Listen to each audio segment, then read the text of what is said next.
Hello po, good evening po sa ating lahat. So andito po tayo ngayon sa SM San Lazaro.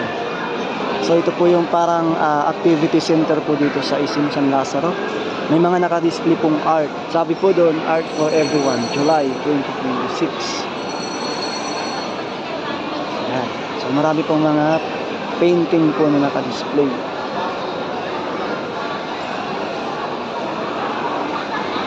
So napakaganda po dito sa SM San Lazaro. Although hindi po ito kalakihan na mall, pero para sa akin perfect po ito. Parang siya, mall next door lang po.